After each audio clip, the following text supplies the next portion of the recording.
that genuine love comes when you just send it out without any regard of whether it's coming back or not. And I think that that's really payday all by itself. That's a win. Welcome back to season 4 of the podcast. I'm your host, Amanda Blackwood. As many of you know, I wrote my autobiography as a survivor of human trafficking. It's called Custom Justice, but if you didn't know, you do now. Keeping in line with that, this podcast has been dedicated to interviewing people who also wrote about their own experiences as trauma survivors and how they overcame the past. Stories of hope live here. So my next guest is quite the remarkable man. He spent most of his life in the accounting and financial world, but he's here to talk to you about something a little bit different. He's had to overcome a lot of anger, and he's found a magic bean or secret sauce, and I love the way he puts that. Welcome, Paul Zolman. Thank you, Amanda. Pleasure to be your guest today. I'm really excited to talk to you. I love the way that you described this. It's hard to find that secret sauce. Yeah. And sometimes it can be different for everybody, but the way that you have it outlined, it makes so much sense that everybody can find it. I love this. So tell me a little bit about yourself. Where are you originally from? Where'd you grow up? Actually, I grew up in Montana, and I was number 10 of 11 children. And it's actually a good thing. My grandfather actually had 2 wives, 9 children with the first wife, 10 children with the second wife.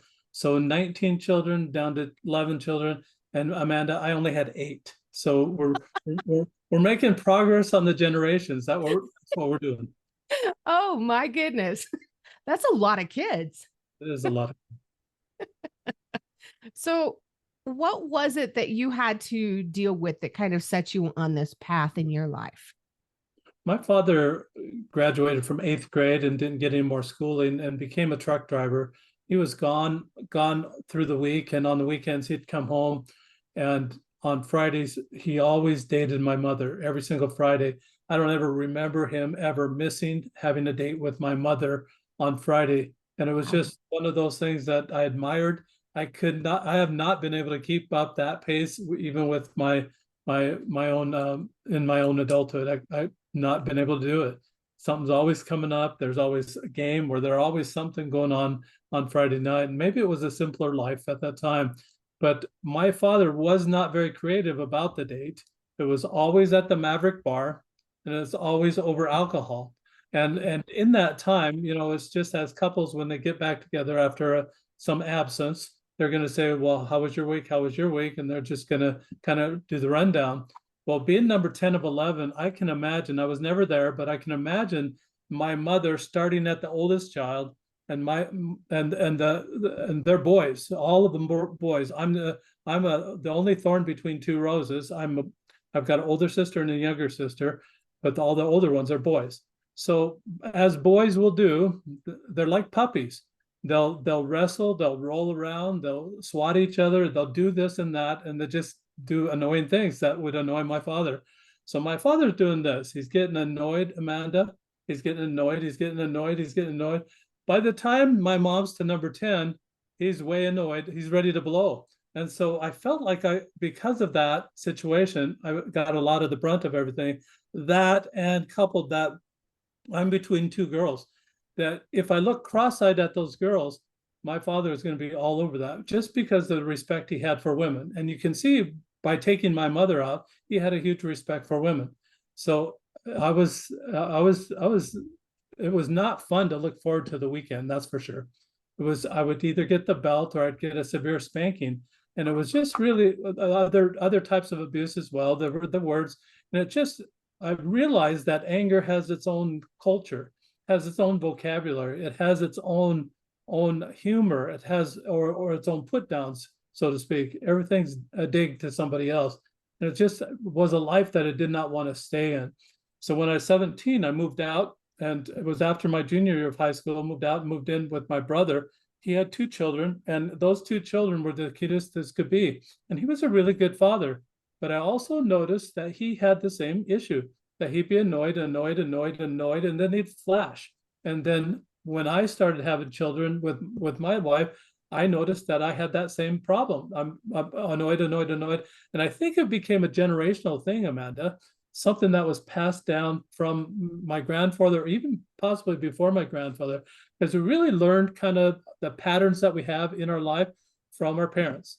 And so from that, I just realized that, you know, I was, it was socially awkward if you'd find somebody that was angry in the middle of a social setting. And that was me. And it would repel people, it would repel my family, it would repel people around me. Really, nobody wanted to be around me at that moment. At other moments when I wasn't flashing, it was fine. Everything was fine. But I believe, Amanda, that it contributed to the demise of my first marriage. And after 23 and a half years and 8 children, that we got divorced, and I had primary custody of the 5 children. So while I've got primary custody of 5 children, on the weekends off, when she had the children, what I had planned to do is go destination dating. It was a good plan. And I'd find someone online and they'd be in a different city and I'd be in a different city. We pick a city, we have a meeting, we have a date, then we go back home. It was great fun. I went to um, Atlanta, I went to Daytona Beach, Florida, Jacksonville, Columbia, South Carolina, Charlotte, North Carolina, New York City, Kansas City, Nashville, Salt Lake City, Phoenix, Las Vegas, Snowflake, Arizona, Cabo San Lucas, a lot of more cities that I went to having all these destination days. I wasn't finding anything. It was like the lyrics of the song, Amanda. I was looking for love in all the wrong places. Wasn't finding it. I thought I had a string on somebody. I thought I had something going with someone in Phoenix. So I actually moved to Phoenix and it didn't work out. So here I am, single in Phoenix. My sister, my older sister, calls and said, I have a neighbor that I want to introduce to you. She has kind of the same disposition. I think you might like each other. I said, I don't want to do that. I just been doing destination dating for a year and a half, spent over $10,000. You're 7 hours away. I don't want to do it. And she's the older sister, and I'm number 10 of 11. I got to do what the older siblings say. They always had charge. I was like the remote control, Amanda, back in the day. When I had to walk up to the TV, I had to turn the knob to the channel. And it was just those days, I was that person. So I have to do whatever they say. She says, oh, come on. I said, oh, all right. And I said, I'll email her. What kind of relationship can you develop with email? Probably not much. So that I was just trying to placate her a little bit. But I started emailing her, and it just actually turned out really well because she was a great writer and it was just fun. One time I asked her, how many times have you been married? And I was going to volunteer the information myself. But she wrote back and she said, counting the 5 that are buried in the backyard. It was hysterical, absolutely hysterical. I like her already. It made me laugh too. I said, wow, this one's got a little personality, a little sense of humor. And that was exciting to me. So we kept corresponding, start getting a little closer. I started making trips out of my sister's house. And then eventually I moved up to where she's at in Southern Utah and in the St. George area. And so that's where I'm at today. But we got a little bit more serious. It was time to take this woman for Big Brother approval. Number 10 of 11, you need that as well. I just had to have that. So we go up north 300 miles to Salt Lake, and I go into my brother's house. The first thing that happens, Amanda, is that my sister-in-law pulls her aside and says, the only emotion that the Zolman family learned growing up is anger. At first I denied it, said, then it made me mad. I'm busted, absolutely busted. And so she nailed it. And it was just interesting at that time. I thought, if there's any opportunity, I didn't feel like there was a better opportunity to change that perception of the Zolman family. That if anybody was going to do it, then now was the time I could do it. I started reading the color code. Then I started reading the 5 love languages. And I really liked the principles of the 5 love languages because Dr. Gary Chapman is a reverend. He said they reconciled to the life of Jesus Christ. I wanted to be more like that, being a Christian. I wanted to do something like that and incorporate that into my own life. So I thought the principles were great. I didn't get the application. He said, Amanda, if I guess what your love language is, and if I cater to that, we're going to be buddies. I mean, that's a great idea, but I'm a bad guesser. Not going to happen. And it wasn't happening. So that wasn't working. So the other thing that Dr. Chapman has in his book says, well, if you take this survey, then I can find out what my love language is. Well, what am I supposed to do with that, Amanda? Advertise? Hello, Amanda. Hello, Amanda. I'm gifts. What do you have for me today? I mean, that's awkward too. I already was awkward. I didn't want more awkwardness in my life. So that wasn't working. But I remembered something in this process, Amanda. I remembered that as a family, even as dysfunctional as we were growing up, I remember that games brought us together. There was still the smack talk, there was still the put downs, but the games brought us together as a family. And I remember those being really kind of bonding moments for us.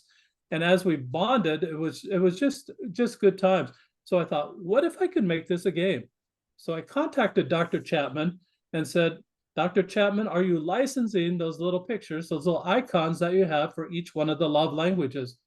And his attorney wrote me back and said, no, we're not doing that at this time. Frankly, I was relieved because they're kind of ugly. They're way dated. They're 30 years old. I didn't want them anyway. So I decided I was going to make my own. But first, I wanted to check with an intellectual property attorney, a copyright attorney here in my town. He said that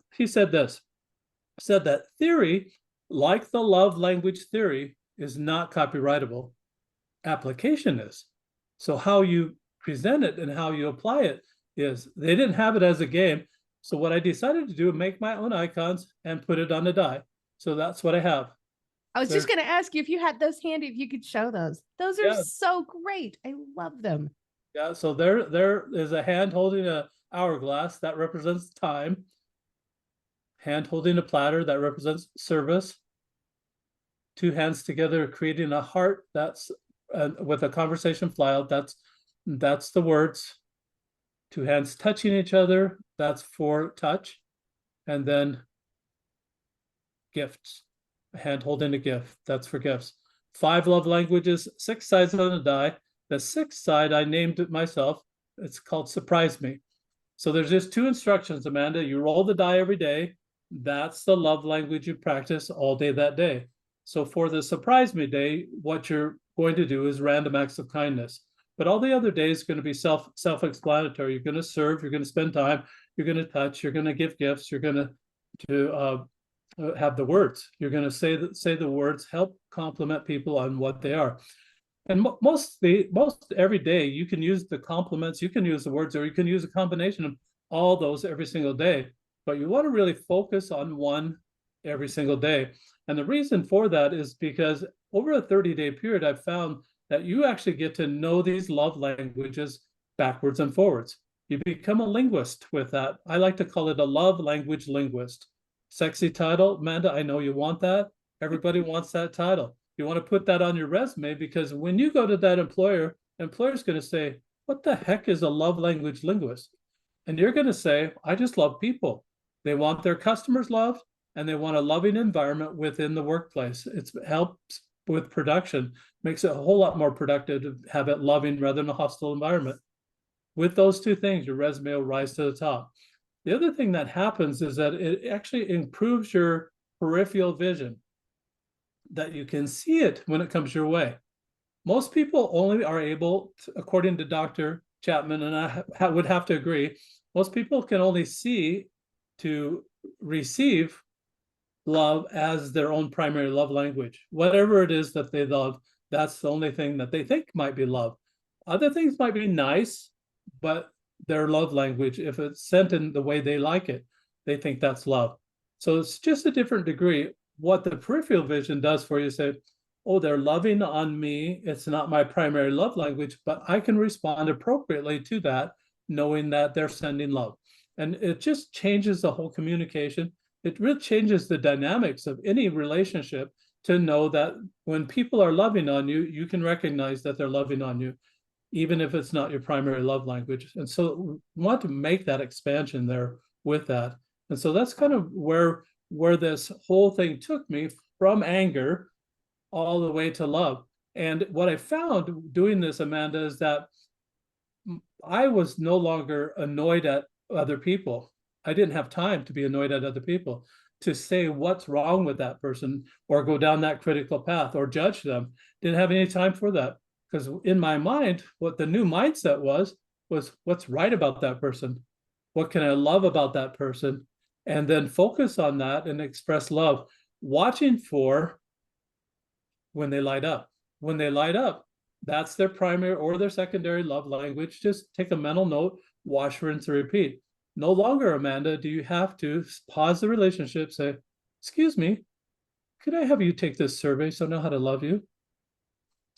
Awkward. You don't have to do the awkward stuff anymore. Stay away from awkward. It's just a lot easier way. As much as we all hate commercials, they are a necessary evil these days. That's what keeps the show on the air. You can show support by purchasing one of my mini books or donating through PayPal, or even just leaving a review on whatever platform you listen to this podcast on. You can find the links for the books or donation options in the podcast description under the guest information. As always, a portion of the proceeds of everything made do go to local organizations that help fight human trafficking. Now back to the guest. I love that you've been able to do this. Has it really strengthened your relationship with your wife and with your kids? My kids are all out of the house, so and it's working with the children that are still responding. There's some that are not responding, but there are others that are responding very well to it. My wife does not roll the die. She doesn't do the cube, but what she does like to do is guess what love language I'm practicing that day, which is kind of a fun game like that. Because I don't tell her what I'm doing. I just do it, and then she figures it out, and it's fun for her that way too. Oh my gosh, that's a great idea. Yeah, for somebody that doesn't want to necessarily play that side of the game, they're playing the other side. Yeah, absolutely. And Cool. And it's fun for her that way, because and then she'll respond in kind that way too. And it's just kind of interesting just to see the interaction has quite improved quite a bit because of it. Yeah, absolutely. Has this improved your relationship with your own family, with your parents and siblings? My parents are gone, with my siblings, I think it has improved. It was bad before. Now it's not so bad. That's awesome. I mean, being that low down on the stepping stair of how many children were in your family, that could not have been an easy way to grow up. But it's so cool that you've been able to adapt and move beyond that and find ways for other people to do the same thing. You know what was very exciting for me, Amanda, and thank you for that. It was very exciting when I could make my own decisions and when I can make my own decisions for myself instead of having somebody else make those decisions. Even though I trust and respect their decision making, just because I grew up that way, but I was able to make my own decisions and do things that I wanted to do, including this. Very cool. And how do you celebrate your wins in life when something goes well, when something is fantastic or awesome? Well, I celebrate just by I light up when things happen really good, and I realize that I'm lighting up, and I like that sort of thing when I light up. And it's not about it's almost a win like that. It's kind of a payday is what it amounts to. When you get paid on your payday, usually you're happy at least for an hour or two until now you pay all the bills. Now it's all gone again. But it's a payday in an emotional way that the wins what you're doing and what I suggest to do is you send out this love without any expectation of it coming back. So you're not really getting a lot of paydays with that, except when you make somebody's day, when you light them up. So that's a win. And when wins come your way that way, it really is a payday, and it's something you're really sending it out without any expectation of coming back. It's almost like putting money in a piggy bank for a rainy day. It's going to come back just because the law of the harvest, the law of attraction, karma, whatever you want to call it, there are laws out there, the laws of nature that will have it absolutely come back to you. So trust that, have faith that that's going to happen. Just trust that it'll happen and just let it be. Don't be impatient about it. Don't say, well, don't go to the whiny pity party that says, well, I told you how to love me. How come you're not doing it? And it's just that's a kind of an unintended pity party that Dr. Chapman created, because he said that, well, you're supposed to tell your significant other what your love language is so they have a clue. And it just gets to that pity party that, well, what if they don't? What maybe it feels duty bound at that point in time, and it really isn't genuine love. That genuine love comes when you just send it out without any regard of whether it's coming back or not. And I think that that's really payday all by itself. That's a win. I heard it said a long time ago that if you're doing kindness, expecting kindness in return, you're not actually doing kindness, you're doing business. It's a transaction, Yep. absolutely. And love is not transactional. It's not let's make a deal. It's Right. not it's not that TV show at all. I remember changing the channel for that show. It's not that show. And it's just if it's transactional, you're right. It's absolutely right. It's business. It's not love. The reciprocity doesn't work. It Yep. really does not work for that. Absolutely. So, what's up for you next, Paul? Are you planning any other books in the future? Are you working on other stuff with your family? Actually, I have two books that I'm working on right now. Two more books, very similar. And then I've doing some coaching. I'm doing individual coaching now. Next year, I'll expand that to possibly group coaching. But I'm doing that. I'm working on the app, and then I'm just working on a nonprofit, making a nonprofit. The nonprofit actually will fund sending these dye to schools so that they'll have a dye in each classroom. And then at the end of the day, each classroom, each student will record what they rolled, what opportunities they saw to love in that way, what they did about those opportunities. So what it amounts to is, Amanda, it took me to age 35 to stop blaming my father for that awkwardness. No longer does that have to happen. These young children, if we teach them that they're responsible for their actions by rolling the die in the morning, watching their behavior during the day, they're their own monitor. So it's Yeah. no longer the parents, no longer the principal. They're their own monitor. They're responsible for their own behavior. Now they have to write about it. And I've talked to teachers worldwide, Amanda, about this, and they said that the last 10 to 15 minutes of the day is really non-productive time. The kids are tired, they're antsy, they've been there all day, their minds are mush because of all the things that they've tried to learn, and it's really non-productive time. So let's take that time and decompress for a minute. This will help the children too to decompress for the day, write about what you loved that day, how you loved, and then keep that. The teacher will just do a check mark, send it home to the parents. The student parents will then categorize those, file them all together. There's a date and everything with it. So they'll put it all in date fashion. At the end of that school year, that astute parent's going to put that together. Now you've got a love journal for that first grader, or a love journal for that third grader, or the fifth grader. I would have absolutely loved to have a journal like that for my first grade teacher because I remember her name, Mrs. Rogers. And I don't know why I remember Mrs. Rogers' name, except that I think that she was very kind to me and she was very, very loving. And I would have loved to have a little journal, a daily journal of, well, why was she kind? What kind of things did she do? What did she do to other people? Or what happened in that classroom that made it so spectacular for me to remember her name? I don't remember my second grade teacher. I don't remember my third grade teacher. Don't remember the fourth or the fifth grade teacher. I do remember the sixth grade teacher. But what was it about those teachers that I do remember that was so significant that made me love them enough to remember their names? And I think that if we put this in the kids' hands, when they get 20, when they get 40, they'll have that love journal from their grade. They can share it with their children or their grandchildren at that point in time. And it just becomes a love legacy, something that you'll want to pass on from generation to generation. So that's another project I'm working on. Oh, that's fantastic. And for anybody who's wanting to watch your progress or keep up with what you're doing, I am going to include in the show notes your LinkedIn link, your Facebook, your Instagram, so that we can all, connect with you and ask you questions or just kind of reach out with words of encouragement. Because again, that's another love language. I love what you're doing, Paul. This is Thank you cool. so much, Amanda. And how Yeah, many years have you and your wife been married now? we just had our 6th anniversary, Oh. and so it's been a fun 6 years, that's for sure. Well, whenever it is, happy anniversary to you guys, because this is It takes work.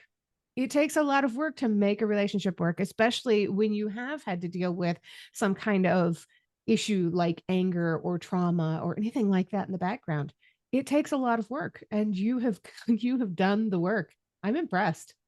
Thank you, Amanda. You know, as I was single, people talk about single people having baggage, and I did not want baggage. I wanted to travel light.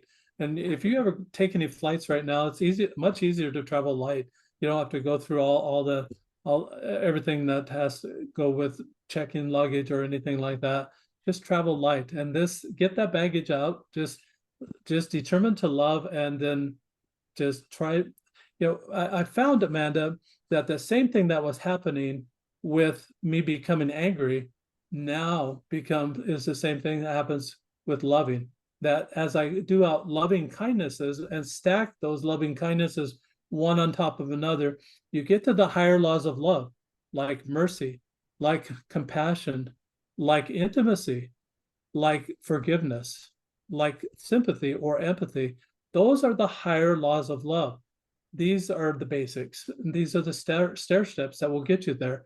But stacking these kindnesses is really how you're going to get there too. And it's interesting. It's almost a total opposite of what I was doing before, stacking the annoyances to become angry. Now I stack the kindnesses to become more loving. Completely changes your whole mindset, doesn't it? It does. It's beautiful. Well, Paul, it is that time. I'm going to ask you my final question before I do a brief reading of your book.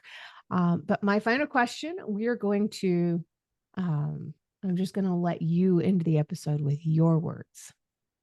Okay. So, what is one thing that you truly love about yourself that's not related to your physical appearance? One thing I love about myself is I feel like I'm still malleable. I still can be shaped and formed into the person that that God wants me to be, that I really want to be myself. And I think that I don't feel caught up in any great things that I've done. And I think greater things are yet to come, but I just don't get caught up in that right now. And so I feel that with that malleability, that I'm able to bend and do things that God would have me do.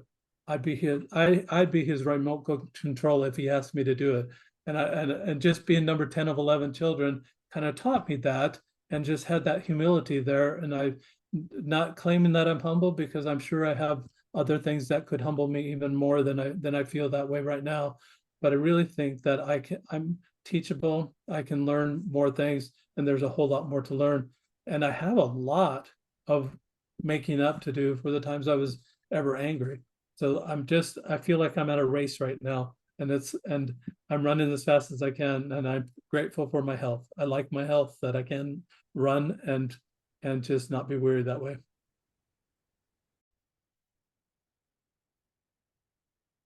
My biggest remembrance of the class was a pinwheel of abuse. It had 13 types of abuse and descriptions of how they might manifest: pet abuse, economic abuse, verbal, physical, and emotional abuse. Those were among the flavors of abuse I saw on the wheel. It could almost be called the wheel of misfortune. As I viewed this wheel of misfortune, I began to feel guilt, but I didn't really understand how to make the attitudes go away. Then I had a thought. What if I found the opposite of the specific abuse? And I focused on those opposites. Would that give me new attitudes and a new heart and something to really work on? It was a private realization, and even then, I didn't know if it would work. As it was, I was guilty of maybe half of the abuses listed on the wheel. I had seen them or participated in them.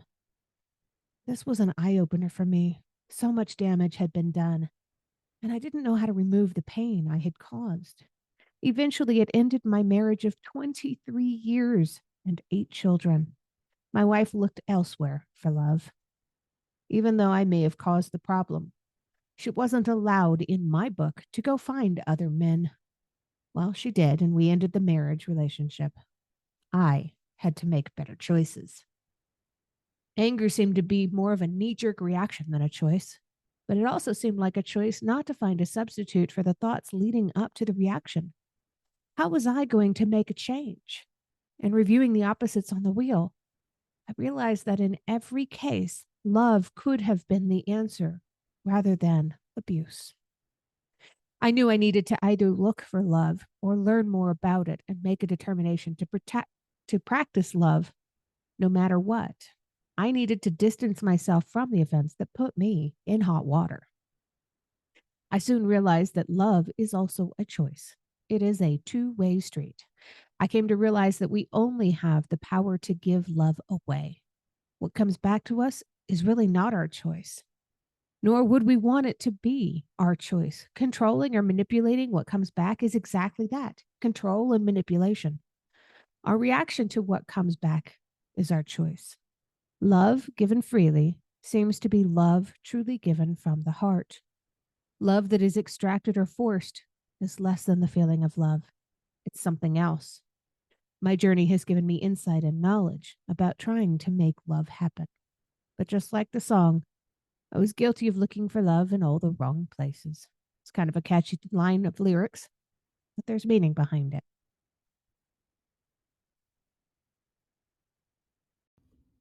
If you've enjoyed tonight's episode, please make sure you check out the episode description. You'll find links there on how you can learn more about this guest, links to connect with them on social media, and how to support the podcast. Remember, I don't get paid to do this. My boss is a bit tight-fisted, but I can say that.